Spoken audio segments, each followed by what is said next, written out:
You're listening to Monday Matters, a Principal Matters podcast production. Hi, friends. This is Will Parker, host of Principal Matters, the School Leaders Podcast, where each week we bring you inspiring, innovative, and imaginative ideas for your own school leadership. And in this Monday Matters episode, I'm back with my co-host, Dr. Jen Schwanke. And by the time this recording comes out, Jen will just have been getting back from the United Conference. And I wish I could pretend that we're doing this live, but we're not. We have recorded this before the conference. So I'm just imagining that I got to see you present and we got to meet with listeners, and then maybe some folks got to come hear me present. And so it's kind of weird to picture myself being a place I haven't been already. Right. But man, what a summer. And I know that as we're looking at, when you finish up conferences and you're kind of wrapping up the summer, then you're kind of getting into that, okay, now thinking about school starting. Now I'm going to try to wind down this and wind into the rest. So let's sit on that for just a moment, because I'm going to introduce a conversation here for the last part of Principal Matters today, which is another conversation I have with a mastermind group that I just wanted to bring some of their thoughts into why that's been a valuable experience for them. But what are some, I've got a few ideas, but I'm just curious with you. What are some priorities you would encourage leaders just to keep in mind as they're stepping into that new year? Well, first of all, I would encourage them to enjoy the time that they have where they don't have to worry about the new year yet. A lot of times we worry about things that never come to fruition. Some of our friends listening, gosh, they just got out of school a couple of weeks ago. So don't listen to this podcast and let your heart get racing. You probably still have some time before you need to think about what's next. But I have a friend who always says our district is on we're done before Memorial Day, and then we start very early in August. And he's hilarious in a lot of ways, but he calls July Sunday, in that, the Sunday night feeling of, oh, here it comes, I got to be ready. And you kind of look over at the corner and you're at your school bag leaning up against the cabinets, and you're like, it's tomorrow. That Sunday night feeling is July, because you it's coming, right? And you're like, what am I going to have to deal with? So what I would encourage you to do is enjoy your Sunday, enjoy your July. Make sure that you're taking care of yourself. And this echoes a lot of the things that we've been saying this summer on this podcast. Don't let yourself get your stomach in knots about things that you don't even know are going to happen yet. And I say that because I've done it. I say it because I am the expert in overthinking, overworrying, and overanalyzing things that haven't even happened yet. So that's my advice to people I'm glad right you now. said that. And then let's just full disclosure for those that listen to this show regularly. Jen and I purposefully have pre-recorded our summer content so that we can take a break. Yep. Not just from the work we're doing at school, but also the work that we're doing even through this, the sharing that we do through this podcast. So if you're listening to this, that means that you love to learn and you're staying current. But you can also give yourself permission to park some work or take care of some things in advance of the work, or whatever that looks like for you. I know it looks different for every person.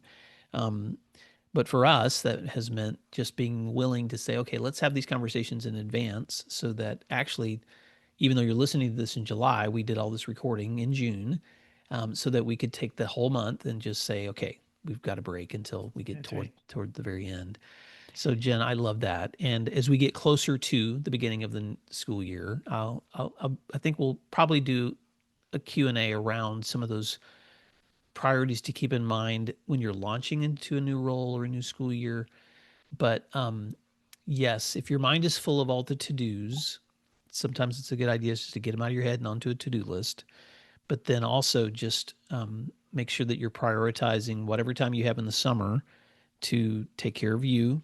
And then recognize that when your teams get back, your teachers get back, you'll hit the ground running. Exactly. You'll be fine. It'll all get done. It will.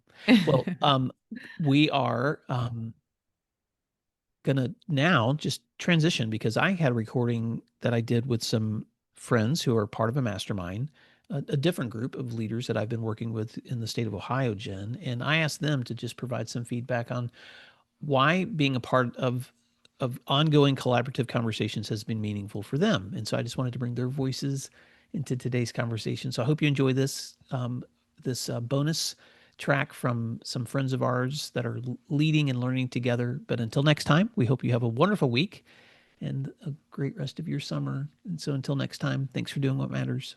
Thanks, everyone. Hi, friends. This is Will Parker, host of Principal Matters, the School Leaders Podcast, where each week we bring you inspiring, innovative, and imaginative ideas for your own school leadership. And this week, we're going to talk about the power of masterminds with, an amazing group of leaders that we call ourselves the Mastermind for Leaders Academy grads. That means that everyone in this room has walked through the Grow Academy with me, but man, we've been together so long now that I'm not sure why I call you guys Academy grads anymore. I think I should call you something else, like superhero education leaders.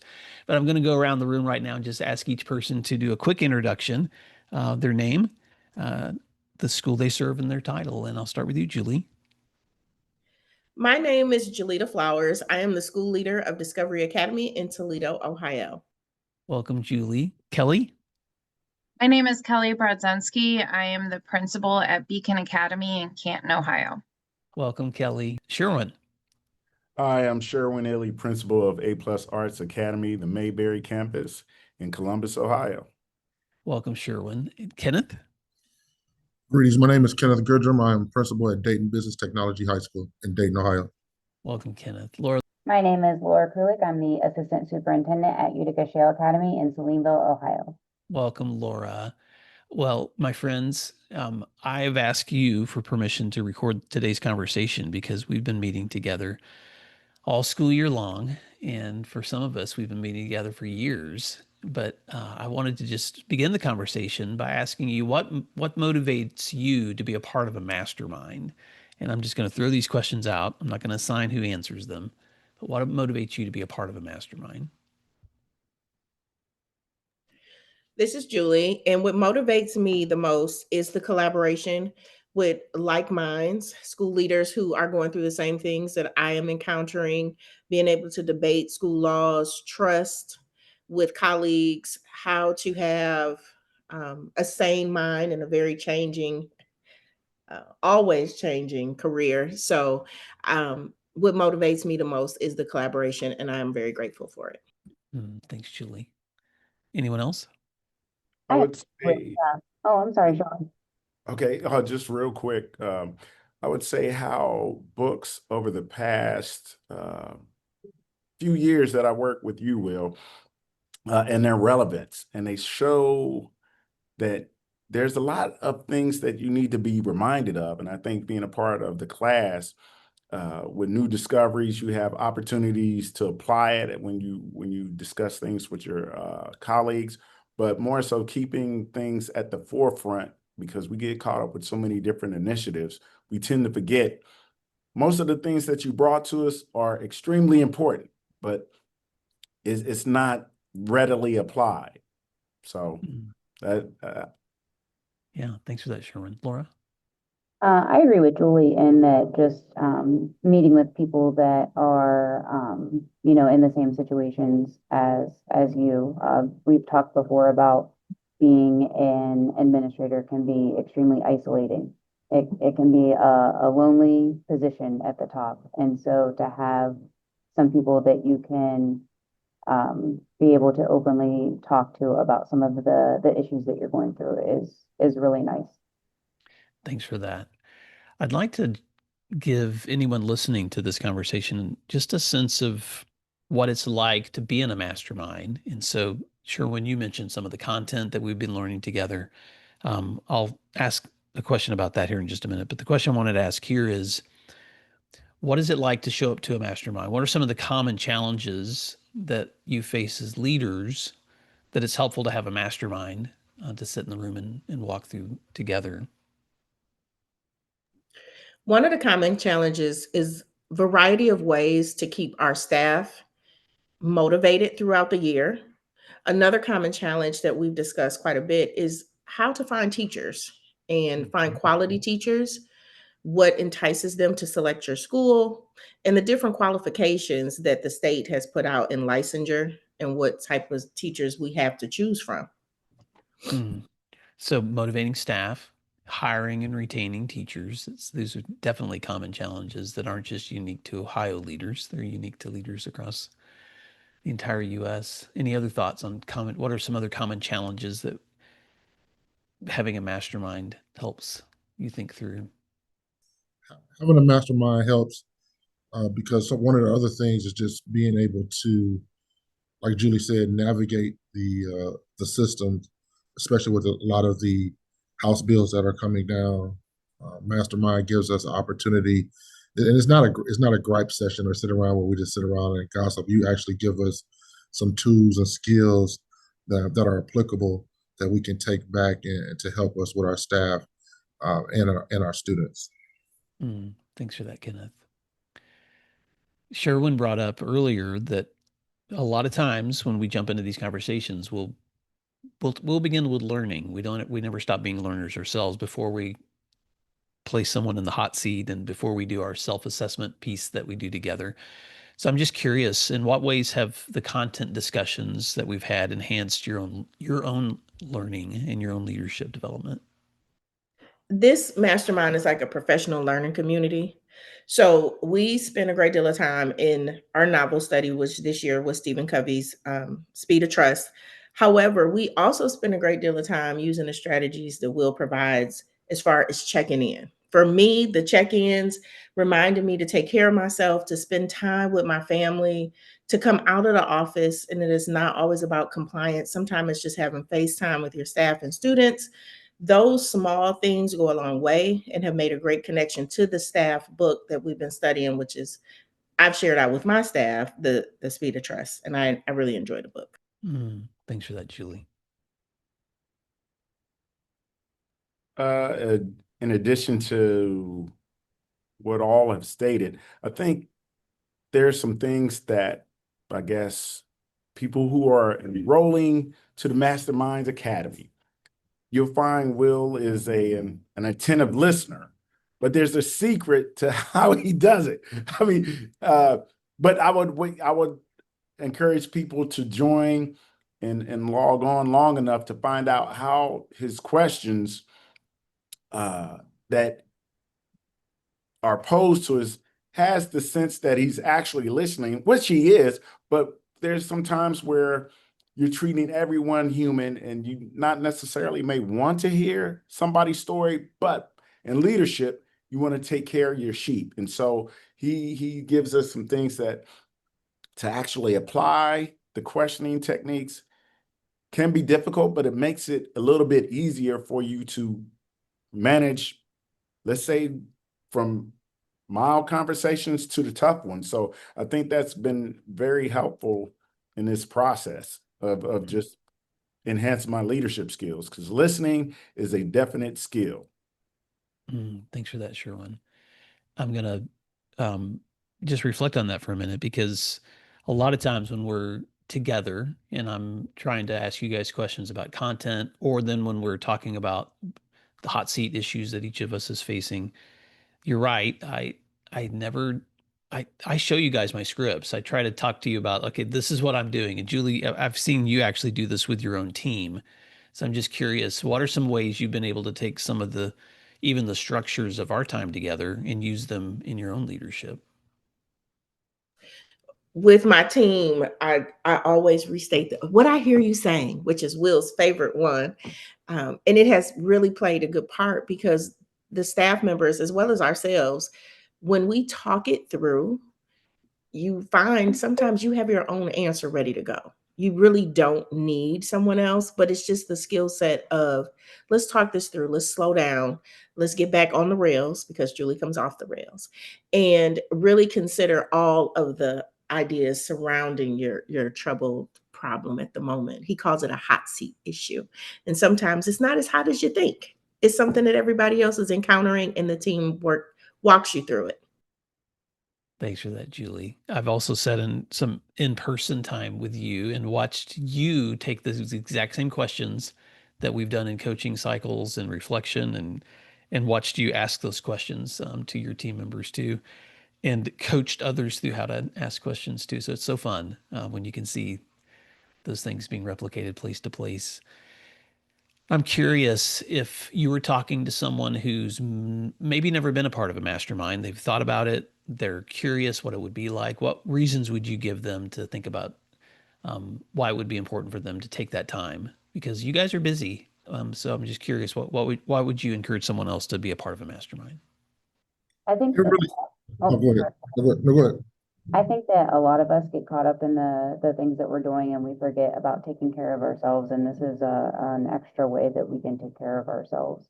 I kind of joke about, the new age staff member that you get. A lot of times there are people that are like, well, I have to take me time and I have to worry about, take care of my mental health. And a lot of times I think that some of us came from a time span where we are just working ourselves to death and we don't understand why other people are not the same way that we are. So really, we should probably be meeting somewhere in the middle. And I think that they could be teaching us something about, it is important to take time for your mental health. And this helps with that. I mean, it's an outlet and it's getting, tips and tricks and tools from other people that are in the trade of, how they manage things and suggestions from you for how to manage things to try to take care of yourself a little bit better. Thanks for that, Laura. I like it just to take the time out just to settle yourself. It to me I've noticed a great, even though it's once a month, the times that I miss, the whole day wasn't the same, and I felt bad that I couldn't be there just to reconnect, to get rejuvenated, just to hear what other ideas, and just seeing how other people handle situations. So I just think that it's very important just to ground yourself and settle yourself, and to give you that refilling so that you can move forward throughout the month through your job. Yeah, that perspective. And Kenneth, I'll only correct you by reminding you we meet twice a month, and you are there twice a month. You're just so busy you think it's once a month. Other thoughts, other reasons you would give someone else to join a mastermind? My reason would be you're never too seasoned to join and learn from a collaborative group. Even if you're new to the role, or you're old to the role, or a seasoned person in the role, there's always some transitional piece that someone will bring up that you just didn't consider, or you just went past too fast, and somebody can slow you down and remind you. One of the ones that I benefited the most from was how to celebrate staff. I'll never forget that conversation. Laura has some great ideas, Kelly has some great ideas, and it went a long way for me. Thanks for that. I would just like to restate that the benefit is all about networking. For those of us who are on the chat, we're all from Ohio. So I've run into several of you at meetings. And so that's a good thing, where you see a friendly face in the room and you have discussions that continue on from, let's say, our initial meeting for that month, or whatever. So that's some powerful stuff. And then when you utilize the network, because I call Julie, just to get some intel on some situations. Definitely talk to Ken, and I wave at Kelly because we're a part of the same management company. But that's a good thing to have, let's say, a new friend that outside of this, you would have never met them, because you'll be at a conference, but you don't always get to meet that new person and develop some type of professional relationship to help you on your way. So that's an extreme benefit for me. Thanks for that, Sherwin. Well, I'll just say this about all of you, and I know that I'll give a quick shout out to Heather Winger from A Plus Children's Academy that also sits in these meetings, and she's not with us today. But watching you guys step into conversations twice a month, and just for the context of Principal Matters listeners, when I usually introduce work with leaders, I invite leaders into a Grow Academy where we walk through all the hats of leadership, and all of you walked through that with me for a year before you invited into a mastermind session. And in these mastermind sessions, you're showing up with other leaders who care deeply about their work. Some of you are in newer positions because you've transitioned into these roles. Some of you have been in these positions for a long time. But the ability that you guys have to just be authentic and vulnerable and be real with each other, to reflect on how that content works within your buildings and maybe how it doesn't. But the ability for you guys to demonstrate what it looks like to stay a learner is inspiring to me, because then I realize that that model is what you're going to be taking back to the people that you work with every single day. So as we wrap up, I just want to say thank you guys for your trust. Thank you for the amazing work that you do as leaders, but also thank you for your commitment to continue to grow yourselves. So as we leave, I just want to make sure if anyone else has any thoughts or parting words, that I give you an opportunity to say that before we wrap up. Don't be afraid. Give it a try. It's definitely worth it. I just want to say thank you to each and every last one of you. Again, I don't know what tomorrow is going to hold, but like Sherwin said, I feel confident that I have a network, if nothing else, of just to say hi and just to see how everybody's doing. And I just look forward to continue to educate our students together. And thank you, Will, so much for your transparency, for your availability, and even through a difficult time that you were going through personally, you still made time for us, and I never forgot that. All right, my friends. Well, Principal Matters listeners, if you have a group of people with whom you can meet with regularly, you feel like you can pull together and have some great conversations around content, you have an opportunity to sit in a hot seat and have other people reflect with you. You have an opportunity to self-reflect on your own practices and commitments inside and outside of school. Kudos. If you don't, let me encourage you to reach out to others that you know in your network and ask them about their interest in being a part of a conversation like that. But you're always welcome to reach out to me through my website at williamdparker.com. If you are a part of the Ohio Office of School Sponsorship, you better just check your email, because you'll get an invitation to be a part of these things. But until next time, I just want to thank each of you, Julie and Kelly and Laura and Sherwin and Kenneth, for your leadership and for being a part of this community and for doing what matters. And we'll talk again soon. Thank you for listening to today's episode of Principal Matters, the School Leaders Podcast. If you enjoyed the show, would you take a moment and like, share, subscribe, or leave us a review? In fact, if you share it out with a friend, even more people can become a part of these conversations. Sign up for our newsletter at williamdparker.com for even more free resources. And don't forget to check out our website to learn more about our books, professional development offerings, Grow Academies, Masterminds, executive coaching, and keynote presentations. Wow, let's keep learning together. And thank you for doing what matters.